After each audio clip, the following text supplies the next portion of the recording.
But in the end, the most important thing is, what's the purpose of your life? Why are you here? That's what we want to talk about today. We got to look at what makes you really do what you do. Everything on earth has a purpose, and you do too. That purpose provides an inner drive that once you tap into it can give your life immense fulfillment. It'll also give you certainty. Because right now we're in a world that's changing so rapidly that virtually every time you turn around, you hear about something else that's changing. And I personally get to deal with hundreds of thousands of people per year. I see about 250 to 300,000 people a year in my live programs. And I hear so much excitement, and I also hear so much fear about the pace of change. I mean, we've all talked about changes happening so rapidly now and paradigm shifts. All that stuff has become so overused at this point that we become numb to it. But it's true. Never in the history of the world have things changed so rapidly. So you need to find something that's eternal inside of yourself, that no matter what changes on the surface, this part of you does not change. It's the part you come back to, the part that guides you, the part that really makes you fulfilled. And that's your purpose. Because all of a sudden, when you find out a friend's got cancer, or you turn around and you see that 35,000 people at IBM got laid off, or an entire industry disappeared overnight because a new one was created, it'll give you a way to find some good in virtually anything. Your purpose is available to you at any moment in your life, but you got to know what it is. Before we get into it, let me back up a little bit here. Okay, I have a good friend who's one of the most successful financial people in the country. He works in all these financial markets. He's an incredibly successful businessman. And I know he's working very hard right now on a goal. And I went to visit him recently, and boy, he's working hard and he's going to achieve that goal. But, when the goal's finally there, then he's going to be happy. And I thought, no. Each moment we've got to be able to find some sense of meaning for our lives, something that is significant, something that is useful. And we all know this is not a new conversation, but as your coach and as your friend in these tapes, I'd like to draw your attention to some things that maybe you already know but haven't thought about for a while. Maybe get you to put some of your focus into the most important area of life, which is enhancing meaning. See, all of us in life have to have a reason to be here. If all you're doing out there is going out and trying to achieve goals, and then you achieve them, then I'm sure you've run into that trip-up wire that says, okay, I've achieved the goal, and now what? Right? You achieve the goal, and your brain says, is this all there is? See, the purpose of a goal, as I've shared with you so many times, is not to achieve the goal. The purpose of the goal is what it makes of us as people, who we become. Ultimately, though, we have to have a sense that who we even have become has some kind of meaning. Without that, there's not a reason to live. There's not a reason to get up. There's not a reason to go out there and make it happen. What's really controlling this man's life is fear. When people say they're cynical or they're pessimistic, what they're really screaming out to you is, I'm scared out of my mind. I'm afraid to dream again. I'm afraid to think about what's possible. I'm afraid to really put myself on the line and say, I'm going to go for something. I'm going to stand for something. I'm going to put myself on the line in a relationship or my business or my vision to make a difference in the world. Because you know what? Maybe at one time this person did that. Maybe they tried it several times and it didn't work and they got pain and pain and pain. Pretty soon they didn't want the pain, so they stopped dreaming. They stopped envisioning. They stopped coming up with meaning. Instead, they try to keep themselves away from the pain by saying, well, there's no meaning in it all anyway. But unfortunately, that gives you the ultimate pain because it gives you a life without meaning. And no one can live a life that's fulfilled without a sense of meaning. See, we've been put here for a reason. The question is why? And the answer, I think, is different for every one of us. It's different for me than it is for you, and yet it's the same. Every one of us has been put here. Every one of us is unique and different and special. And I believe our Creator, if I may use the word God, if I may, God has put you here for a reason. The question is, what is it? God does not create things without a purpose. Everything on earth serves a purpose. Why are you here? What are you here to do? What are you here to become, to create, and to give? These are some of the most significant questions that you can answer in your life. And even when you answer them, I'm sure that as your life expands, you'll come up with better answers as you get more experience and you get closer in touch with your own innermost being and maybe closer in touch with your Creator as well. You say, Tony, where are you going with this? I'm really going to the essence of giving your life what you deserve, which is knowing that there are no mistakes, knowing that every little thing you do has a consequence. It can be a positive consequence if you choose it. The most powerful thing that has consequence in your life, though, is the thing we talk about so often, but I got to say it again, and that is what's really ultimately shaping our lives are our decisions. The first decision is the decision about what to focus on. Where your focus goes is going to determine how you think, how you feel, what you do. ultimately what your life turns out like, what you're able to contribute. The bottom line is we must find an empowering focus out of any situation. The second decision that shapes our life and the meaning of our lives are the decisions that we make about what something means. Meaning is ultimately something we determine. That's the exciting part about it, and that's the scary part about it. And the third decision, of course, is what are you going to do when something happens? See, so much of the fear that we see in life comes from the fact that most of us don't feel like we're in control. We're running around trying to control all the events of our lives. And every single one of us is going to experience multiple situations in our life that no matter how skillful we are, where we cannot control the event, where it's just not something that we can control because we didn't initiate it. Anytime you're dealing with other people, this is going to happen. Anytime you're dealing with Mother Nature, this is going to happen. Most of us in life are so afraid something's going to happen that we can't control, and therefore we're going to get pain, that we try to avoid those things we can't control. We try to shape our lives, where we spend our time, who we spend our time with, what we do, by environments that we feel really comfortable in, where we feel like we're really in control in them. But what that does is it limits the shape and quality of our lives. We've got to be willing to put ourselves out there to discover what we're really capable of when we're put in environments when we don't know what to do, when we don't know what things mean, when we're not sure. It's in those environments that we grow the most. It's in those environments that we discover more of our true purpose as human beings. It's there that our character is shaped. You know, so many times we set goals or we have dreams or we have plans and we work our tail off and it doesn't come out the way we want.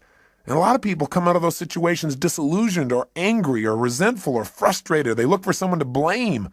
But you know, sometimes I really truly believe that not getting your goal is part of the design. It's part of the game plan, causing you to dig inside and discover more of yourself, to really begin to use your real capacity as a human being, those traits that are within you that only expand when they're challenged, when demands are made upon them. You know, I truly believe that God is not so much interested in our convenience as he is in our character. You know, and I also believe that because something hasn't happened right away when you wanted it and designed it didn't work out, doesn't mean it's not going to happen. It's really a test of how committed are you. It's really a test designed to make you become more. God's delays are not God's denials, unless you give up, of course. If you don't do your part, then of course, whatever you've envisioned will never come to be. But we have to be willing to continue to put ourselves forth and know that events will show up that we can't control. So let me ask you a question. You go, okay, I understand all this, Tony, but how do you ever have a sense of certainty in a world that's changing all the time, where you set goals, you do all the right things, and it still doesn't always turn out right? How do you live in a world where suddenly something can happen? It could take away your whole business, or, you know, a storm could come and take away your home, or some calamity could happen to your personal family, or a disease could hit, or someone could die. How do you deal with all that? And the answer is, you have to know the one thing you can control is not events. What you control is what things mean to you. And therein comes the secret to life. Because no matter what happens in your life, the meaning of what has happened is yours. You get to determine it as long as you're conscious and you don't allow the people around you to teach you what to think. And as long as you don't just go on automatic pilot and allow your nervous system to make up connections that are false. Let me give an example of what happens to people. Certainly by now you realize that what you do as a human being is primarily driven by your need to avoid pain and your desire for pleasure, right? But see, all of us have learned through life that certain things mean more pain than others. And so some people are driven by their fear, right? To experience the emotion of fear is the most incredible, painful thing they could ever imagine, so they'll do anything to avoid being in a fearful situation. Other people are driven by their desire to feel the sense of adventure. Obviously, they make decisions differently. They focus on different things in life. They can walk in the same room as someone who lives in fear, and they're going to notice different things. They're going to want to sit in a different place. They're going to want to try a different kind of vacation than someone who's trying to focus on how to be secure. What drives you? Are you driven by guilt? Are you driven by your past? When we use the word driven, the word drive, it really means to guide, to control, or to direct something. So what's guiding you? What's controlling you? What's directing your behavior? What's directing your focus? What's directing the meaning you're pulling from your life? What is it? Is it your parents? Is it the competition you have with somebody else? Is it wanting to prove somebody wrong? Is it your desire to contribute? Is it your desire for joy or happiness? Or is it a sense of purpose that's driving you? A sense there's something out there for you to do. There's something you're designed to evolve into, to become, to share, to give, to create. You don't even know what it is. But you're willing to trust that each day more of it's going to come out. See, whatever drives you, That's what's shaping your life. And the challenge is that most of us never consciously decide what we're going to have drive our life. See, we're not stimulus response animals, but we can be stimulus response animals. Our nervous systems are designed to help us. They're designed to be a source of decision making. They're designed to help us very quickly when we have an experience, figure out what is the source of that pain so we can avoid it in the future. What is that source of that pleasure so we can have more of it in the future? But when we don't think things through, when we don't think things through in an empowering way, when we don't have faith that there's a higher meaning, we tend to settle like animals for the lowest meaning that we can find. Well, this is happening because I'm a bad person. This is happening because there's something wrong with me. This is happening because I'm just destined to fail. Or worse, very often in life, we don't even consciously think things through. Our nervous system just makes quick decisions. Hey, every moment you're alive, whenever you have a significant amount of pain, your brain says, hey, what is the source of this pain? And it uses 3 criteria, I'm sure you remember, to determine what the source of your pain is. It looks for something that is happening about the same time you're having the pain that is unique. Because after all, you weren't feeling pain a moment ago. You got pain now. What's unique about this situation? It looks for something that is recent. Something's happening about the same time you have the pain. And it also looks for something that is consistent, something that whenever you've had pain in the past, this has also been a factor in that situation. Let me tell you how these 3 criteria can help you. You go out one day when you're a child and you touch a hot stove. You feel some pain. You pull it back.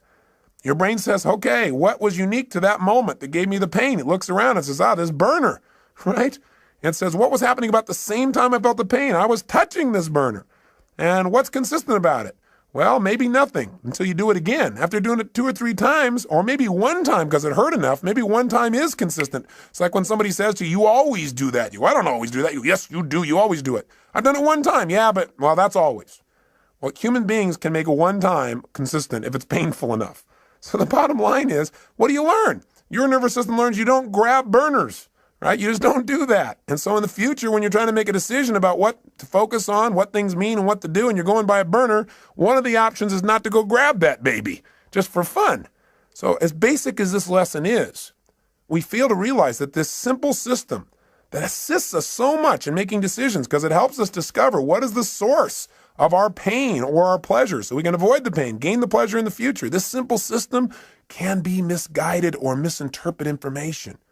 See, here's how it works. I'll give you an example. I was doing a date with Destiny only a couple weekends ago, and several people were having major challenges in their life. And one lady just couldn't get herself to really have any meaning in her life. And as I kept digging, the real problem that she had is she felt lonely because she felt disconnected because she wanted to have someone she could share her life with.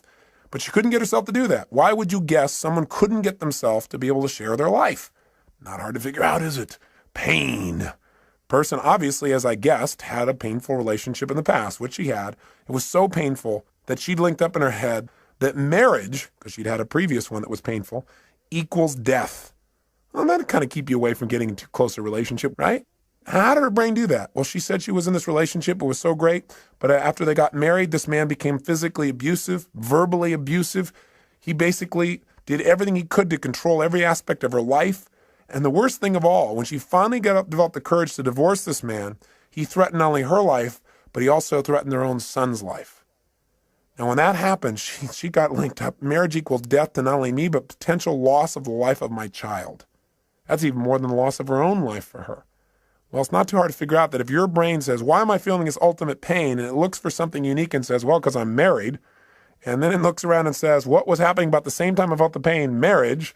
And you say, what was consistent during the pain? You go, marriage. Pretty soon you're going to avoid marriage, but it doesn't stop there. Her brain also linked up that the cause of her pain was something else too, men. Because after all, what was unique? I had this man around. I was married to a man, right? And then secondly, what else was going on? Well, about the same time I was feeling the pain, I was with this man. And sure enough, what was recent? This man. Right around the time I had the pain, he was there every time. So sure enough, all of a sudden she's avoiding all men. But it didn't stop there.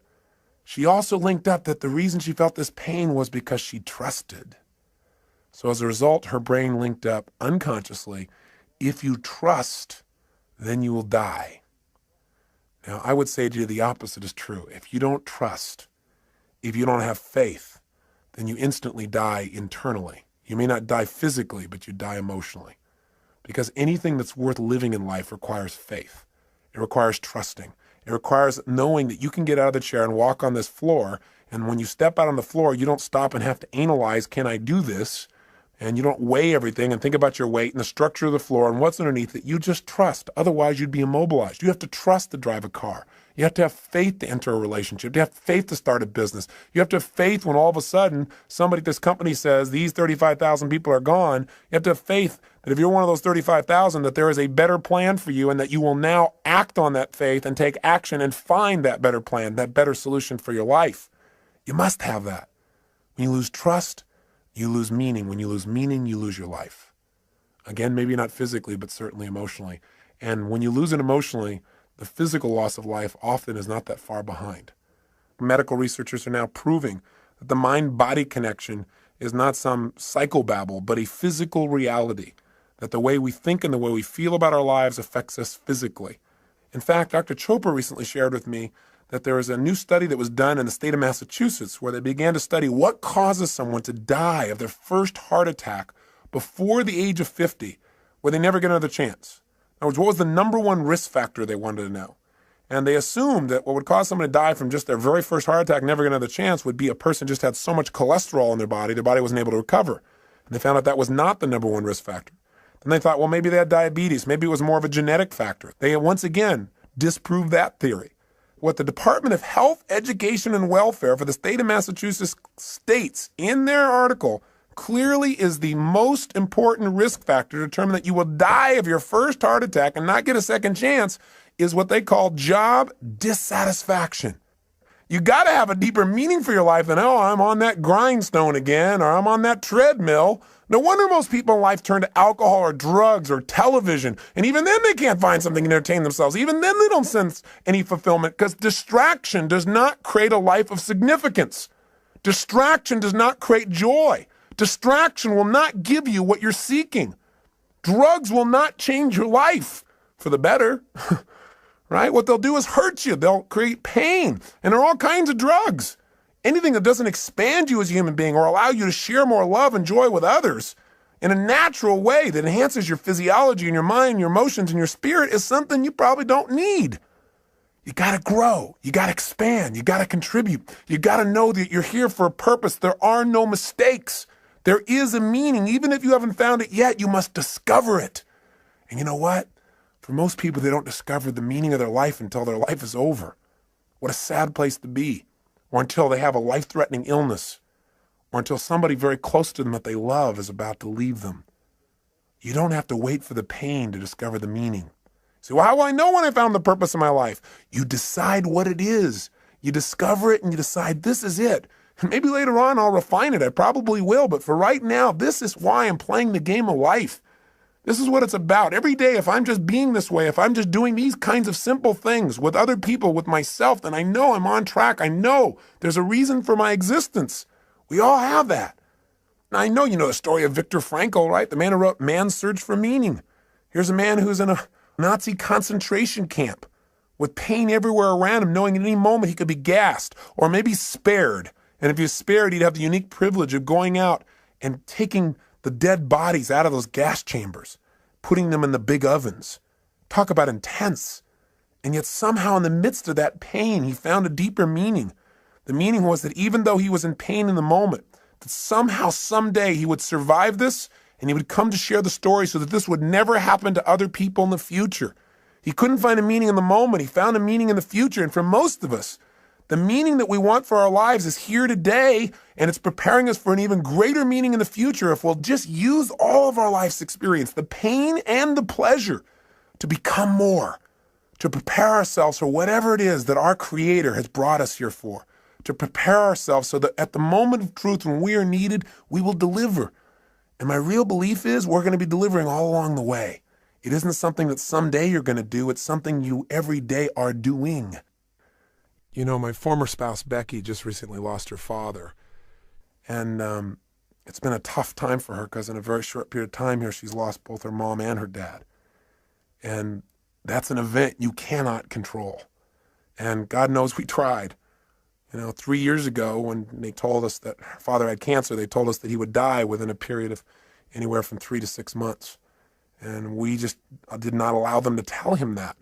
For the obvious reasons, you know what I believe from all the people we've learned from everyone from Dr. Bernie Siegel to Norman Cousins to Dr. Deepak Chopra. We understand the mind-body connection. If someone decides that because they have some dis-ease in their body, what it means is they're going to die, then of course they will. And fortunately, he never found out that diagnosis. And what we did is we kept making sure he had a compelling future. He had a sense of meaning, a variety of things that he was needed for. And it was amazing how he physically responded. We had a trip scheduled for him to go to Fiji on, which he went on, and talked to him about how we needed his help with our resort there and helping some of the Fijians in the garden, because the garden for him created so much meaning in his life.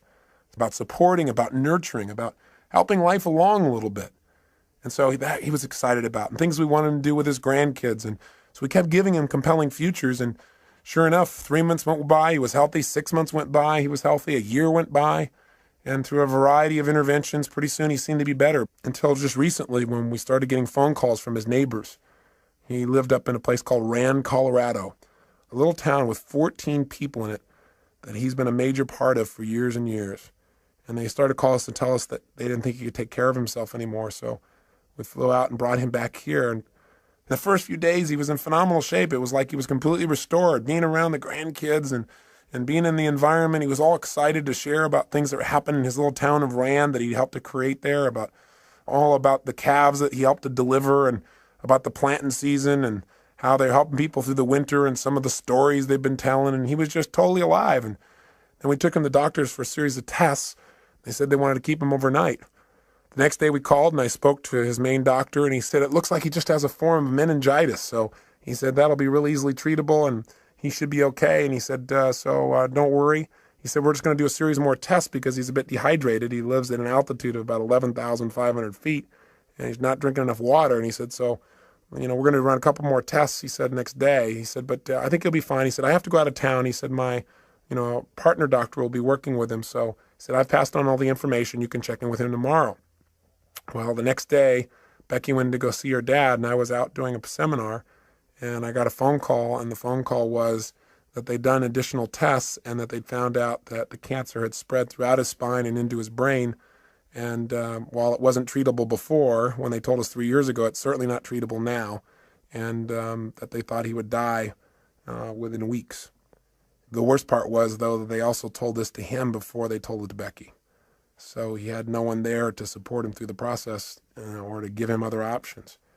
When I found this out, I became so angry with the doctors because I focused on how he'd violated what we asked him to do and how the other doctor should have told his partner doctor not to tell him yet, to allow us to talk to him, to prepare him for the situation. That it was so harsh, it was so unfair, and the meaning of it was that it was going to really harm him, that all of a sudden he would give up hope. And what I wanted to do was lash out. And fortunately, I didn't lash out. Instead, I started to focus on what's happening to Cecil. What can I do? So went to go see him and talk to him, and it was unbelievable. He looked like he just aged 10 years in a day. Because what had happened is he had no future. There was no purpose in fighting the pain or trying to make things happen or, trying to tell stories or do anything, because after all, you're going to die anyway soon. And that was kind of the way he was interpreting it. And sure enough, no matter what we said, he just didn't seem to respond. He just seemed to go into a total stupor. And for the next day and a half or so, he just sat in a corner. And he really didn't say very much or communicate very much. He just said not to bother with him, that he was fine. But he didn't open up emotionally.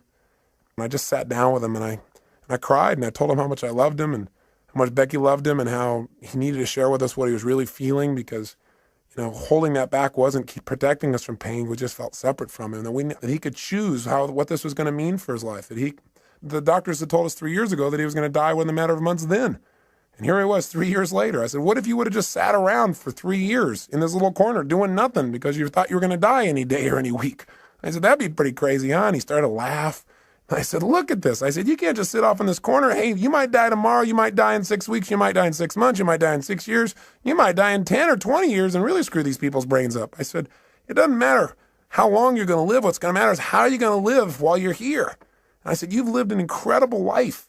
In World War II, you were a pilot, you were a businessman. Now you're this guy who's touching this little town up in Colorado where everybody knows you and cares about you and loves you because you love them. I said, you've raised these incredible kids. I said, if you're going to go out in style. Go out because you decided to go out in an energy that you want to, where you really enjoy your life. Don't just shut down because somebody told you your life's over because you buy into it. Don't do it. And then he said, well, Tony, he said, the truth is I'm not afraid to die. And he said, everything you said is true. He said, my life has been so rich. And he says, I feel like, I've lived my purpose now. I look around and I see my kids and I see what they're like as people and I see what I've done and I think maybe it's time for me to go now. And I said, listen, if you're deciding to do that because you really want to go, I said, then, I love you. He said, I'm sure I'm going to cry and I'm not going to try and keep you here, and neither is Beck, because we love you. I said, but at the same time, don't leave because somebody tells you it's time to go. He said, well, I don't know. I said, well, when it's time to go, you'll know. I said, and you can go consciously. You can decide when it's time. You don't have to wait till the pain is so intense you can't stand it. But at the same time, don't go any quicker than your meaning is done. And I think right now you're teaching your family a lot of new lessons.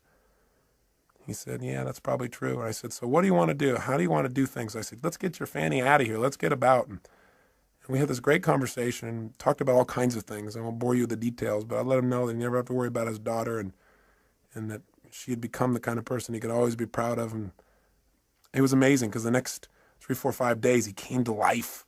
All of a sudden there was a purpose in things again. All of a sudden he was alive. He'd go out by the pool and tell stories and so forth. And he went over to the polo grounds and did all kinds of just really great things. And then I went away for a seminar and I came back 2 days later and it was like he was gone. He could barely even talk. He's having a difficult time holding himself up. We had to have round-the-clock care for him. Pretty soon, he wasn't able to carry on a conversation. He would start talking gibberish and start seeing things that were invisible and point to them. And we could tell the end was coming. And as the end started to come, there was more and more pain and tears. And we felt it all. And I also, at the same time, reminded ourselves that, hey, we're making this thing that it's lost because of our short-term thinking about this man and his body and his presence, but his life will live on beyond his physical presence here. And for him, what it probably means is freedom. Finally be free of the painful body he's been in for so many years. For him, it's a chance to be with his wife, Becky's mom, a chance to be with other loved ones. There was another meaning that could give you joy at the same time you're feeling pain.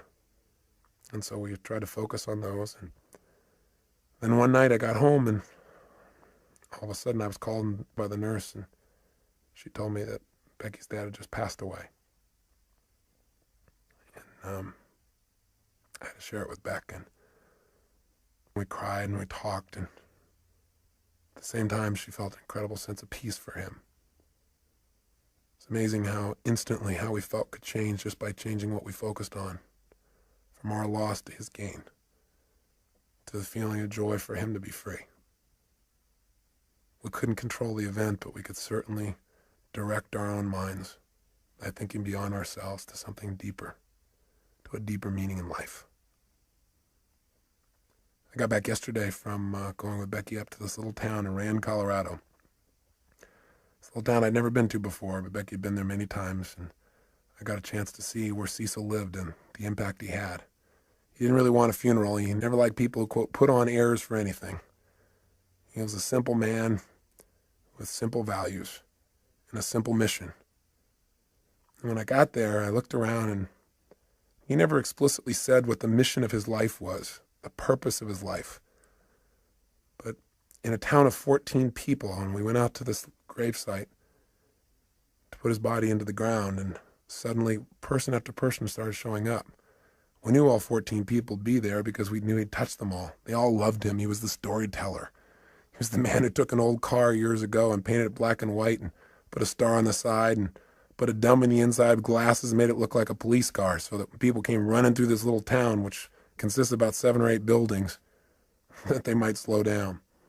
His house was called the Rand Yacht Club because he invited everybody up for coffee every single morning, at least 300 days a year. Figured out how he could tell them a story and cheer them up. He used to run a little restaurant there called the Liar's Lair. The reason was because he had people, he'd tell people stories, and he'd tell the wildest tales and get people to believe them. Sure enough, after about 10 or 15 years, they began to realize that some of these things were stories. And they all laughed as they told me stories about this incredible man who touched their lives. But when we got to the gravesite, not only did 14 people show up, but in this little town that's 4 hours outside of Denver, people came from all over. People came from Wyoming. People came from Denver. Pretty soon there were 100 people at a gravesite where there's not supposed to be a service to honor a man who touched their lives. And so we said, we don't having a formal service because that's not what he wanted, but before we put his body in the ground, does anybody like to say anything? And they all talked about how he touched them, how their life was greater because he was such a loving soul, that his smile had touched them, that his stories had touched them, that just his manner, that he was a lover of people and animals, that because he'd been in this town, their lives would never be the same. And people who'd come through the town just for a day, just his little kindness. He was a man who said, if you can't say something nice about something, don't say anything at all. He never said a negative word about anybody. In fact, one man, probably the most telling tale of this man's life, he said, Cecil's the kind of guy, he said, I sat down one day with him and said, what are you doing about all those rodents that keep stealing all our animals? Are you poisoning them? Or are you shooting them? Are you trapping them? Are you killing them? What are you doing? He said, because they're taking all my stuff. And Cecil said, no, he said, I just plant twice as much. I thought, what a life. What a man. See, his life was his mission. His mission was real simple. Love people, love animals, love beings. Make the world a little bit better by just being nice. He lived a life of significance, one that had meaning. He didn't go out and change everything on earth. He didn't make $1 billion. He doesn't have people writing him up everywhere, but he changed people's lives. And he died in his sleep, out of pain, the day he decided to go. And he created in his family a greater sense of courage to look at life in a new way, and a greater sense of dedication to give even more. He added to our drive. He added to our commitment to be givers in life, as he was to any soul who had the privilege of coming across his path.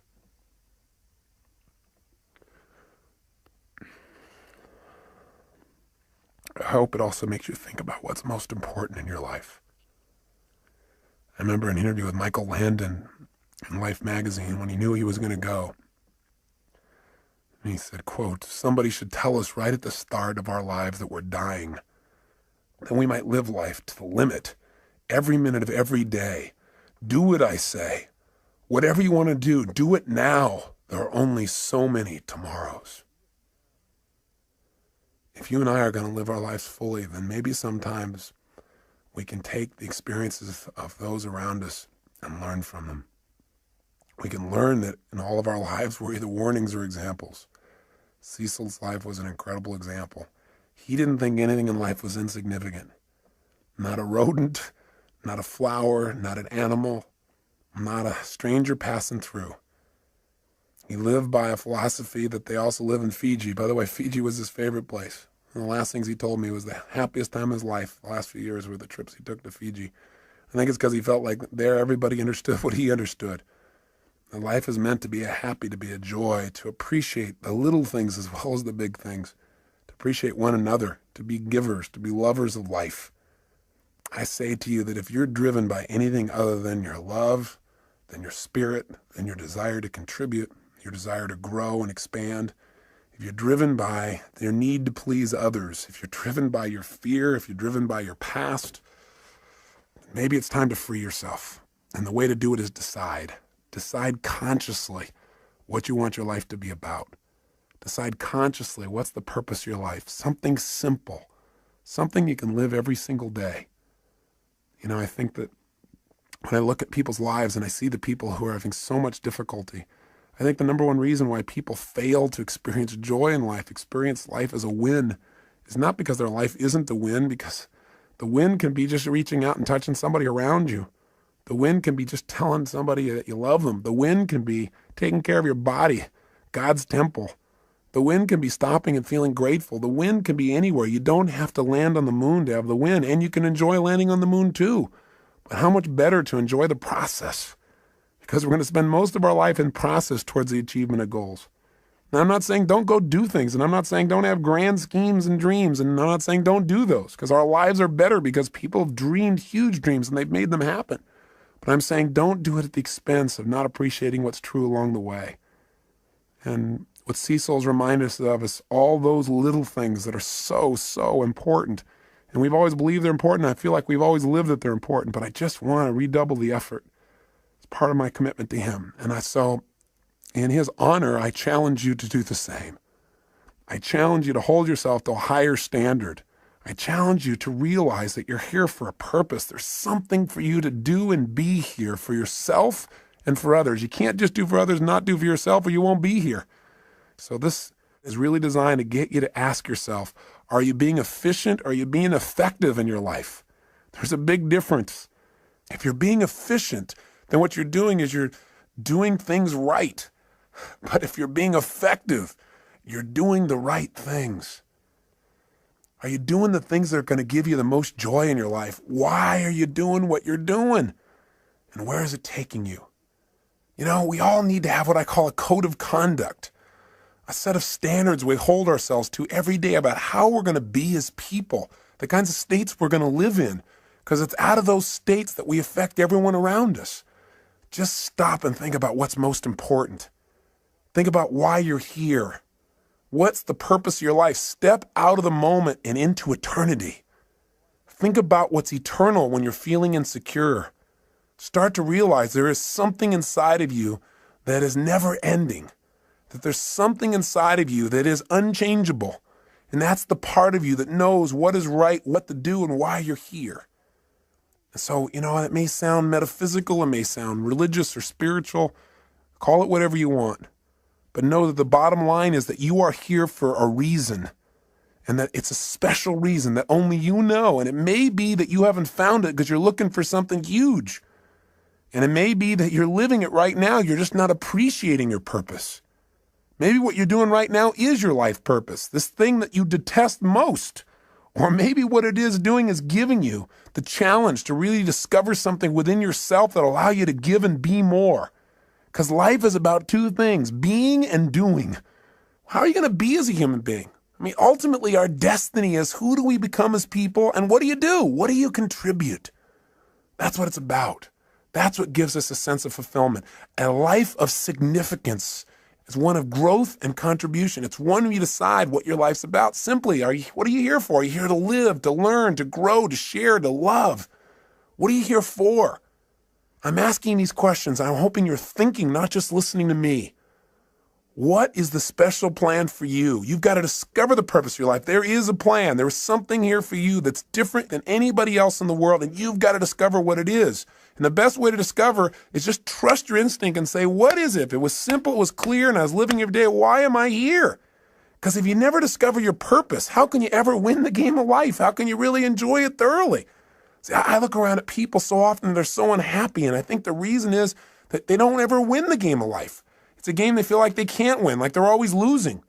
And the reason, number one, is, I think there's 7 reasons. I'll give you 7. I've jotted some down here. I think number 1 is, I think most people never win the game of life. They never feel fulfilled. They never feel joy because they don't know the purpose of the game. If you don't know the purpose of the game, what's your chances of ever winning? Of ever getting to ring the bell and feel that sense of fulfillment or joy or passion or love or whatever it is that you truly want at the deepest level? See, if you don't know the purpose of the game, if you don't know the goal, it's pretty hard to set up your game to win, isn't it? Pretty soon you start pursuing things that don't give you fulfillment. Living somebody else's life other than your own. You got to know, what are you doing it all for? What do you really want? When I ask most people this question, what do you want? They give me answers like, well, I know what I don't want. I don't want to live this way anymore. I don't want to feel like hell anymore. That's not going to give you what you want. What do you really want? Oh, I want to finally be financially secure so I can retire. Great. You know the statistics about retirement? Actuary statistics from insurance companies show that 3 years after a man retires, specifically I'm using men, guess what happens? He dies. To retire is to die. And for some people, this is like their major aim. Think about it. Retirement is going to make you happy. You got to have a purpose. You got to know what it is. You got to decide what it is, at least for now, and know that that vision will continue to expand. Second reason why most people fail at the game called life, because even though they don't know the purpose of the game, they got tons of rules about how it must be played. Right? They don't even know the goal, and they got all these rules they got to live by. And not only do they have rules for themselves, but they have rules for everybody else around them. Rules for how their spouse should be. Rules about how their boss should be. Rules for how people they don't even know on the street should be. You know, it's so often in life we get upset with other people, and it's not about the other people, it's about our rules. They're doing something we know they shouldn't be doing, or they're not doing something we know they should be doing, right? We need to just relax a little bit. We need to realize that whatever people are doing, they got a reason. It may not be a very intelligent reason by our perspective, but who are we to say? And you know what? And maybe it isn't an intelligent reason by lots of people's ideas, but you know what? It is a reason.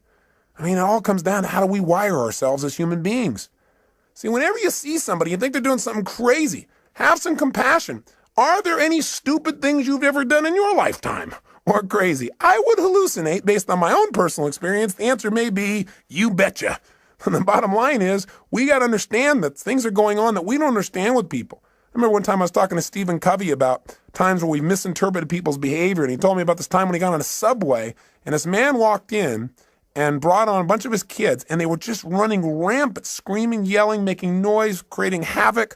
And, you know, Stephen's more of a mellow, centered kind of guy. He doesn't like that kind of environment, even on the subway. And the bottom line is, you know, he didn't want to say anything, but he found himself getting more and more irritated. And the man seemed to be just ignoring the kids, like it didn't even matter what they were doing. So he found himself finally to the point where he actually spoke up. So Stephen turned to him and said, you know, do you think you might want to do something about these children? And the man looked at him and said, oh, yeah, I guess I should, huh? He said, we just got back from the hospital. Their mother just died. He said, I just don't think they know how to deal with it. He said, quite honestly, neither do I. Stephen said he felt like absolute garbage. And he said it made him from then on realize whatever's going on, there may be something else going on as well. It made him have compassion. It gave him fewer rules for other people in his life. Not a bad idea. But we were talking about people that don't succeed in life, and why don't they succeed? One, they don't know the purpose of the game. Two, they got tons of rules even though they don't have the purpose. How'd you like to be in a game, and you're trying to win, and you don't know the goal, and you got a zillion rules you got to live by? That'd be pretty frustrating, wouldn't it? Well, add step 3 to it. Here's the third reason people fail to win the game of life, and that is because their rules are in conflict.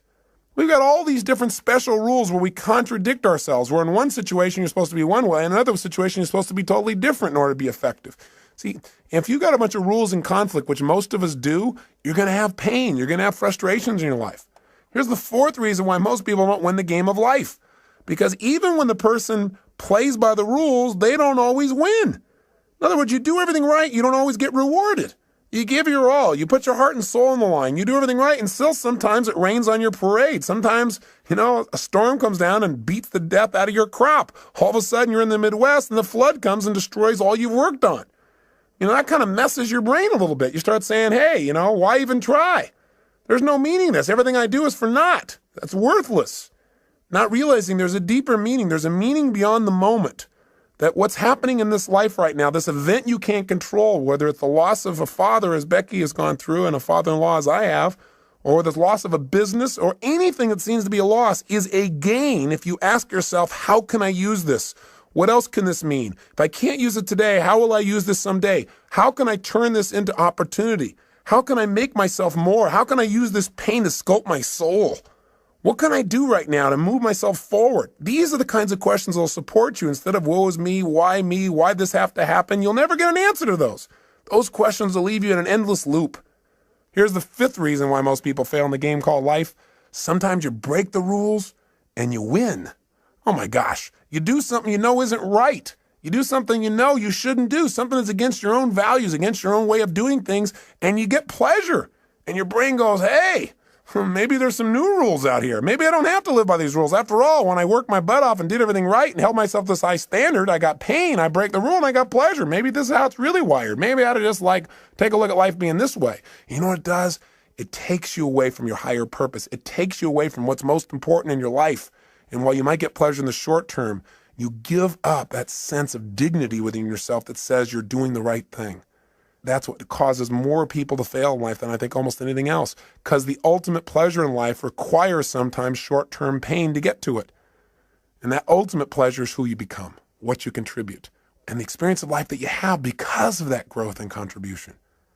The sixth reason why most people fail the game called life is because in order to win this game, you got to work with 5.5 billion other people who all have the wrong rules.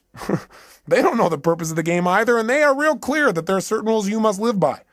We all have different rules because we've all learned different ways of getting out of pain and into pleasure in life. We got to learn from one another. And finally, the seventh reason why most people fail the game called life It's because they think it's a life and death game. And you say, well, it is a life and death game. Well, I'm the first person to agree that this is not a practice session. This is the real thing. That's why we got to live it full on.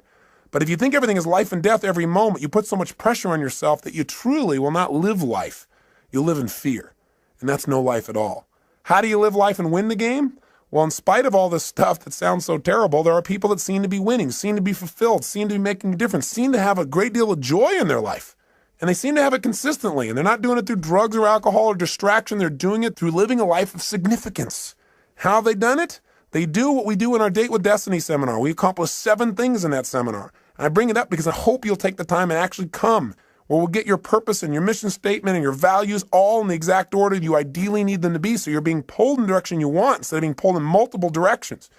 But for right now, here's what we do. And this is what we're going to start doing on this tape. Is the first thing these people have who succeed or are fulfilled is they've decided what the purpose of the game is, at least for right now. Do you follow me on this? They said, okay, I don't know what the purpose is ultimately, but let me just decide. For right now, the purpose of my life is to what? It's to love and be loved. It's to grow. It's to expand. It's to make a difference. Do this. It's do that. They come up with a purpose, which is what I want you to do at the end of this tape. To start. I know it's not the end all and be all from one tape, but I want to get you started on a mission statement, a purpose statement for your life. You got to have that. If you don't at least have a target, if you don't know what the goal of the game is, you don't know what to decide to do. We have all these choices, all these opportunities. So you don't have to choose between something that's good and bad. You have to choose between something that's good and something that's great. But if you don't know what your purpose is, if you don't know what you value most in life, you can't make an easy decision. All decision making is value clarification. See, if you don't know where you're going, then you can get there by any road because you're not going to know the difference. You know, everything looks like a great opportunity. One of the biggest challenges in life is choosing, focusing your life, deciding what to spend your time on, what to spend your energy on. Having a clear purpose allows you to do that. The second thing you want to do to make your life work, and those who succeed do this, is they have fewer rules. The more rules you have about how people have to be and how life has to be for you to be happy, the less happy you're going to be. See, the happiest people are those people that say, every day above ground is a great day. The happiest people are people who find joy in a smile, joy in adventure, joy in a simple action. So if you can find joy in that area, then all the big things are just a big bonus for you in your life. So when you find yourself starting to react to something that someone else has done, then you might want to ask yourself, how significant is this really, right? Is this so bad? Is it okay for this person to have a different opinion, a different view, a different feeling than me in this area? And in most cases, you might say, yeah, it is. What would you have to believe in order to be upset? That everybody has to live by your rules? Well, maybe in some areas that's real important. Maybe some other areas it's not as significant. You can just let go of it and have a lot less pain. The third thing that people who win the game of life seem to have in common is they've made their rules consistent. They found the conflicts in their life, and when they find them, they've been honest with themselves and say, this is a total contradiction of what I normally believe in other areas. No more. This is not how I'm going to live my life. Fourth thing these people do that make them succeed is they give themselves pleasure whenever they win, even when the world doesn't. This is really important. You got to realize that sometimes you'll do everything right and you won't get acknowledged. So what? Acknowledge yourself. You got to catch yourself doing little things right and give yourself the pleasure you deserve. After all, if somebody else tells you, hey, great job, and that makes you feel good, it's not them saying great job that makes you feel good. It's when they say great job, you stop and say, that means I get to feel good. And you send a little neurotransmitter that allows yourself to feel the pleasure feeling in your body. Why not just give it to yourself so that you keep yourself on track, so you're always reinforcing good behaviors, excellent behaviors, commitments to your highest values. Fifth thing these people have in common is when they screw up, when they don't do things right, when they violate their own values, when they violate their own sense of purpose in life, they give themselves a short burst of pain. They say, hey, this is not who I am. I stand for more. They don't wait for the world to have to give them pain. That's why they're on track. The sixth thing that these people that win have in common is that they know that everybody in life has different rules. And so when they get in a relationship with people, they know they've got to have other people in their life to help succeed in a particular area. They try to find out their rules. Because if you know what's most important to people, if you know what their rules for life are, what their musts are in life, it's a lot easier. And lastly, people who succeed in life, they've learned that life has a purpose, but they also at the same time don't take life too seriously. They don't take themselves too seriously.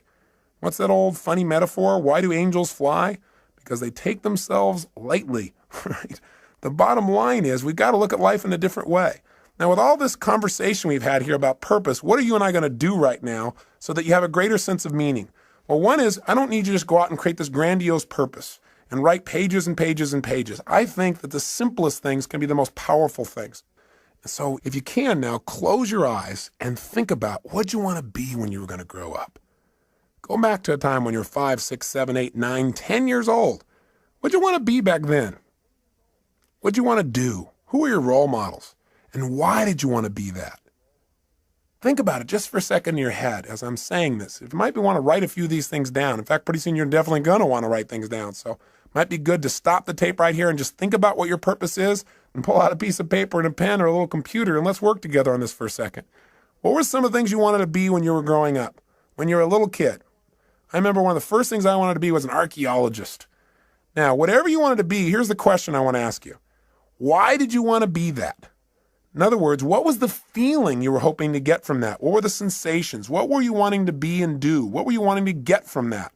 And when I think back and I think about what I really want to be as an archaeologist is I wanted to discover things. I mean, that was the biggest thing. I wanted to discover things that had not been discovered before, something new, something unique, something different. And I wanted to share that with people. I wanted to be a person who went out and discovered and then shared that discovery with others. And you know what's interesting? I'm doing that today. I'm just not sticking my head in the sand and doing it. I'm doing it by sticking my head in other people's brains and finding out what makes them tick and find out what makes me tick and then sharing some of that. But that feeling, that same feeling that I wanted then, I found a way to do it today in a new way. And so I challenge you to think about what was it you really wanted from that. Then think of something else you wanted to be when you're growing up. I wanted to also be a police artist later on. Remember that? You know, those guys that draw those pictures, and show people and catch the bad guys. And why did I want to do that? What did I want to get from that? Oh, gosh. I thought about it. I said, well, I wanted to create. I wanted to be creative, and I wanted to help people. I wanted to help people do the right things. I wanted to get people out of their pain. I wanted to catch the bad guys. But most importantly, I wanted to create and help people. Well, guess what? I found a way to do that today, different than I originally thought, but the same purpose is there. Now, maybe it's not the same purpose for you for all the things you want to do. Maybe they have a common thread, or maybe they're different threads that are important. What else did you want to be when you're growing up, and why did you want it? What feelings did you hope it would give you? What did you hope would come from it? Think for a second. I'll give you another one of mine while you're thinking, try and trigger you. What else I wanted to do? Well, I wanted to definitely be a rock star. I wanted to be able to entertain people, to change their emotional states, to use my voice and my face and my body to give people more passion in their lives. And now I found another way to do that. Plus, I get to work with some of these people. The other day, I got a chance to go to the Aerosmith concert. I kind of grew up listening to those guys. And I found out that Steven Tyler and some of these guys are fans of mine as well. Went backstage and I met Tim Collins, who's their manager, and he told me a phenomenal story. He said that years ago in the early 80s, when Aerosmith was in really bad shape, the guys were hooked on heroin and they were losing everything financially and the group had broken up, that he decided he was going to turn it around. And he read 2 books, Think and Grow Rich, and a little book called Unlimited Power. And he said that what he learned there gave him the inspiration and some of the tools and strategies to get himself off heroin and coke. And then he did a group intervention and helped the other guys do the same. And these guys are now on a mission. They're totally clean. And they're Evian water drinking guys that are out there sharing their rock and roll and their message, and they're doing it healthfully. I got a chance to meet Steven Tyler, who's just an incredible guy. I mean, these guys have been touring for 23 years, giving their all passionately every day.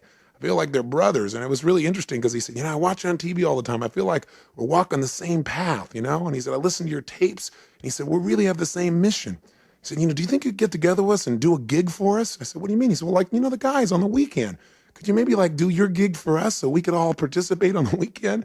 I started laughing. I pinched myself. I said, oh, cool. Now I get to do a gig for Aerosmith. I'm not out there rock and rolling, but sort of I am. I'm working with the rock and rollers. So it's fun. So my point is, maybe you're not doing what you originally envisioned, but maybe you'll find a way to do it even better if you have some faith. Maybe if you keep developing yourself and you know at least the emotion you want, the contribution you want to create, you'll find a better way. Most importantly, before you can find the way, you got to know the essence of what it is you really want. What is that purpose? That's what I'm really asking you about. Now, with your eyes closed again, think about a situation in your life when you felt like you're really on a roll. You know the kind of situation I'm talking about where you just felt incredibly good. You had great feelings, where things were just flowing and things were effortless. When you thought to yourself, wow, I love this. This is what life's about. I love this. This is it. This is it. This is what life is really about. Can you remember a time like that in your life at any age, young or old, where you really felt like you're in that flow? You thought, this is it. This is what life's about. Think of a situation like that right now. Remember that time. Step back into your mind, back into your body like you were then. And look through your own eyes as you were then when you felt like this is what life's about, and see what you saw. Hear what you heard. What were you doing? What were you feeling?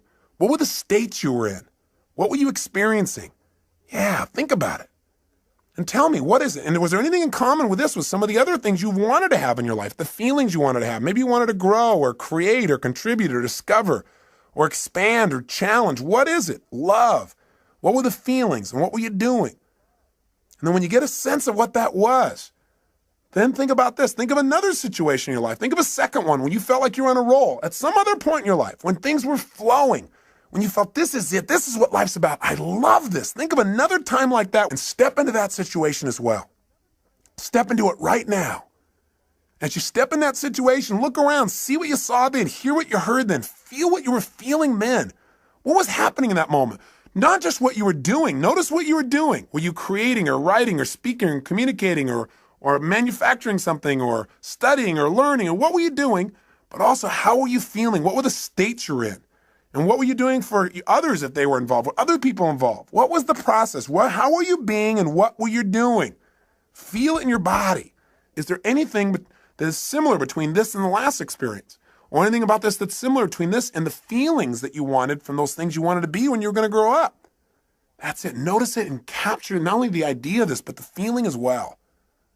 Now, one more time, think of something else. Another time at any age when you felt like you were on a major roll, when things were really flowing, when you felt incredible, when you felt like, I love this. This is what life's really about. This is it. Think of another situation like that right now. And as you step into that situation right now, notice, what were you doing? What were you creating? What were you sharing? What were you feeling? And feeling these feelings, think about the purpose of your life. If you were going to say it in a simple phrase, not even paragraphs and paragraphs, simple phrase or a sentence or two, and you're going to write down the purpose of my life is to what? And if you're going to do it and you're going to have a couple simple criteria, one is it's got to be stated positive. Not the purpose of my life is to stop all the horrible things in the world. No, something positive. Something stated in the positive. And if it was going to be something brief, and if it was going to be something emotionally charged in terms of its words for you, and it has to have how you're going to be as a person and what are you going to do, and it's got to include not just other people, like I'm going to change other people's lives, or I'm going to make the world better for other people. You got to be in your own mission statement. You got to be your own purpose statement. You got to be in there too, and other people. Don't just have it, the purpose of my life is for me to be happy, because we're all connected. So if it's you and others, being and doing, brief and short, what is the purpose of your life? What is it? Right now, what comes out of your head? Not the right answer, not the perfect answer, just the answer. The purpose of your life is to be and do what for yourself and others? Just say it out loud. Just say it. Don't even write it down at first. If you got pen and paper, then write it down. Purpose of my life is to what? Say it again. Try something. Keep changing it. And if you write it down each time, it'll give you better. So I'd prefer if you wrote it down. But just come up with something.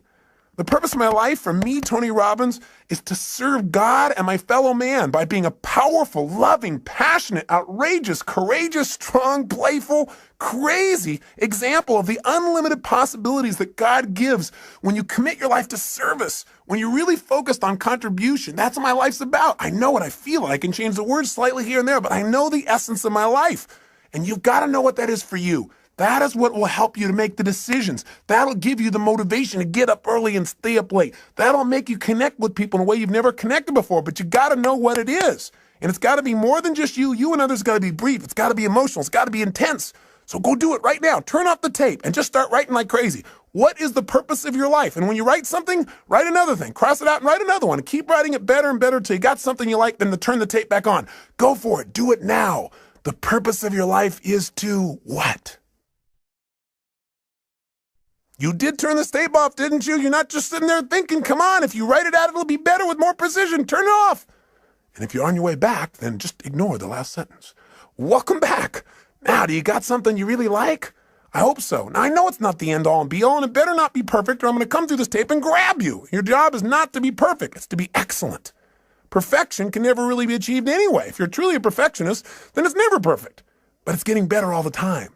So what is the purpose of your life? And how does it feel when you think about this is the purpose of my life? Now, let me give you one other criteria. Did you write it so you can only achieve it once you die? If so, change it. Because we don't want you to have to die to achieve your purpose, which is what some people have. It should be something you can experience every day.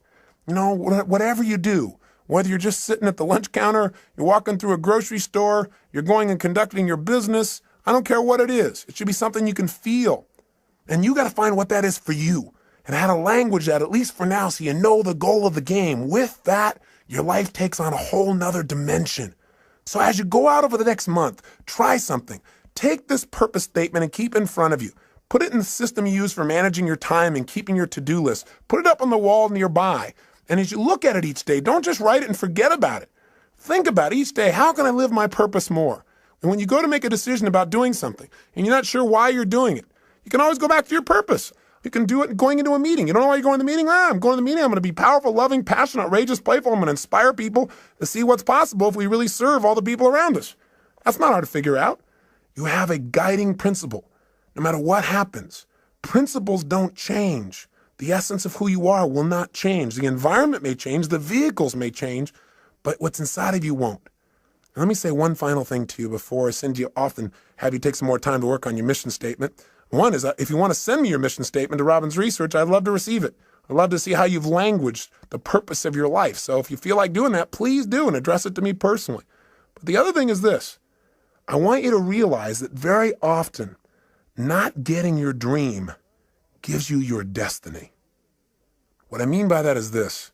So often, as I said when we started this tape, people set up a goal or a dream and they don't get it, and then they feel so disappointed and so frustrated, sometimes resentful towards others or to their creator or towards themselves for not accomplishing or achieving it.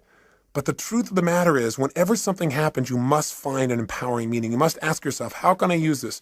If this was to serve a higher purpose in my life, how would I use it to serve a higher purpose? If this was going to make me into somebody more, how would I use it to make me more? And very often in life, if you really look back on your life, the worst situations in your life have been the best if you were willing to trust that it happened for a reason. That somehow, even though this is painful and you'd never want it to happen again, somehow this is going to serve you. Maybe you were hurt by someone or some situation, but because of that, your kids will never be hurt the same way you did when you were a child. Or maybe you went through some tough time, but because of that, you'd be able to help somebody else so they won't have to go through the same pain you did. Maybe the pain made you make a new decision and send you in a brand new direction that brought you to this destiny. I really, truly believe in my heart of hearts that if we're willing to trust and have faith and look for answers and actively pursue them, that every human experience supports us, even those that are painful. And I believe we can probably do them without the pain, but if the pain does strike or if something happens outside your control, which it will, then instead of living in fear that that'll happen someday, you want to live from the sense of certainty that says, no matter what happens, I will benefit from it because I will look for benefits and therefore I will find them. It's that simple.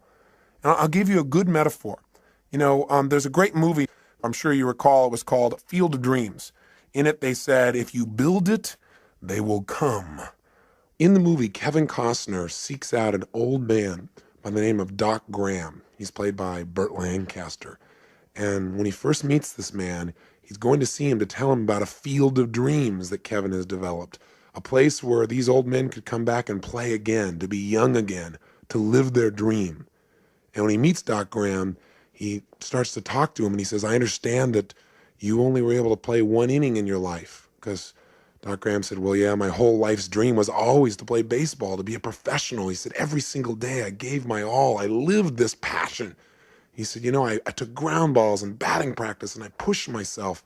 And he said, finally, I made it. I made it to the big leagues. And the whole season went by without my being able to play. And finally, at the end of the season, in the 8th inning, the coach looked over at me and said, kid, I want you in right field. He said, I was so happy. I couldn't believe it. I ran out onto the field. And he said, I stood out there in right field waiting for somebody to hit it to me, waiting for my chance. And nothing happened. Then when we came back in, he said, my turn to bat never came. And the next year, they, without giving me another chance or even giving me a chance, they sent me back to the minor leagues. And he said, I just couldn't take it. I couldn't take going through that again, so I quit. And Kevin Costner said, oh my God, that's unbelievable. What incredible pain, what devastation. That must have destroyed you. I mean, for any man to be that close to his dream and have your dream pass you by as if it doesn't even know it's you. He said that must have been the most destructive, painful thing. That's a total disaster. And Moonlight Graham said, no, son. He said, Playing baseball for only 5 minutes was not a disaster. Playing baseball for only 5 minutes was not devastating. What would have been a disaster, what would have been devastating, is if I'd only been a doctor for 5 minutes. You see, if I would have hit that baseball, that might have been the bigger disaster, because then I never would have come to this little town. I never would have saved this man's life, or delivered that little girl, or got to know the people that now are my best friends in the world. He said that would have been a disaster. In other words, sometimes not getting your dream gives you what you really want, what you really need, what you're really destined for. And if that part of the movie didn't give it to you, they followed up with another scene. Finally, there's a chance, Kevin Costner makes arrangements and he said, listen, there's this field of dreams. You can come on it. You can be young again. You can live your dreams still. And he brings Moonlight Graham to the field with all the other players. And when he steps out on the field, he's young again. And he's wearing his uniform and he can feel the warm sunshine on his body again and his youthful muscles and the smell of the fresh cut grass and the baseball in his hand. And finally, they're beginning to play. And just as Moonlight Graham is finally stepping into the batter's box, finally he's going to get a chance to get that hit in life, in professional baseball, his dream. Right at that moment, there's a scream in the stands because Kevin Costner and his brother are having a conversation, and his brother doesn't see these players on the field. He doesn't have the faith to experience the beauty and the joy and the fun and what's right there in front of him. He can't see it because of his lack of faith. And as they're arguing about this, he accidentally turns and knocks Kevin Costner's daughter off the top of the stands. She falls and hits her head, and she starts turning blue. And so all of a sudden they start yelling, oh my God, what are we gonna do? We gotta save her, she's dying. And all of a sudden Costner says, we need a doctor. And just as he hears those words, Moonlight Graham is about to swing the bat, and he says, I'm a doctor. He starts running full blast to help this child, but all of a sudden he stops. And he looks down, and there in front of him is the foul line that divides the field of dreams from the other world. And he knows if he crosses it, he can never go back. He can never live his dream. He doesn't hesitate anymore. He immediately steps across, and he saves the child's life. He loses his dream, but he lives his destiny. The moral is very simple. Inside each one of us, there are desires that we have for our personality, those things that we want to avoid pain and want to gain pleasure for. But there are also moral needs. There are those needs inside of us to go beyond ourselves to something greater, to something more, to give of ourselves in a way that maybe we've never given before, maybe a way that won't even be acknowledged, but will give us the greatest sense of fulfillment we've ever dreamed of in our lives. I say to you that if what you've tried so far hasn't worked, all it is preparing you for more. But don't wait for the ultimate day when you save a life. Start saving a life today by enjoying the one you have. Start saving a life today by touching the people around you. Do what Cecil did. Be a person that loves people, animals, beings. Be a person that when things don't go well, plant twice as much. Be a person who gives more than anybody else gives, and you'll be living your purpose no matter how you language it. Hold yourself to a higher standard, and someday you'll see something more dramatic, but along the way, you'll enjoy the joy of knowing that you're living your life's purpose today. Isn't that what life's really about? Not waiting till someday, living it today. Hey, I want to thank you for spending this time with me. I am so grateful to God to have the opportunity to connect with you as if we've been friends for years, and we've not even met. But I hope in this time together that you've found some strategies, some tools, and maybe found a piece of yourself, reminded yourself of the truth of how unique and special you are. Not in an egotistical way, but everyone is. Everyone is unique and special in some way, and to think less of yourself is to slap the face of your Creator. You've been given gifts, and it's time to make them real. And Getting the Edge has been about sharing with you some of those tools, and the most important ones are taking that time for yourself. Please do that for yourself consistently. If you did nothing else out of this but that, I promise you, you'll see your future unfold, and you'll hear the whispers of destiny. You'll hear the guidance that's within you. But you got to take time to be alone and do that. And if you do it every day, you'll see a change. If you go through that results workshop and just change anything you're not willing to settle for anymore and be honest with yourself. If you take and make those relationships magnificent and not settle in this area either, my God, everything in life changes when you've got someone to share it with that you love. Everyone you've ever been in a relationship with is a bonus to you. It's one of God's great gifts. But if you can find that soulmate, you got everything. And I have to say that for me, finding my soulmate, finding my wife Sage, was the richest day of my life, and every day is richer because of it. I hope for you, my prayer for you, is you find someone like that you have that kind of love for, and they have that kind of love for you. Or if they're there, that you treasure them, and you find a way to make that juicier every single day. If you do that, and on top of it, you energize and alkalize and get that vitality in your body. If you master your finances, turn your emotions into your friend, and you find your purpose, then the life you create will be so much greater than your dreams. Your old dreams will seem like cartoons by comparison to the life you're living. And if you're able to make those kinds of changes, you'll be able to stand proud knowing you're the one that did it. But I'll also have a special pride of knowing that maybe I helped in some little way to guide you deeper into connecting with yourself. Because the ultimate edge is connection with yourself, with your creator, with your friends, with your family, with life itself. And if you do that, then these 7 sessions were certainly well worth both our time. So I wish you well, my friend, and for now I say so long. But I hope I'll see you sometime soon, and you'll share with me the story of your success and what you've done. Please email me, write me, or come see me in a seminar. I'd love to meet you personally. But until then, make sure that every day is lived to the fullest. Don't settle for less than you can be. Be one of the few who do versus the many who talk. And be sure to live with passion. God bless. I hope to see you soon.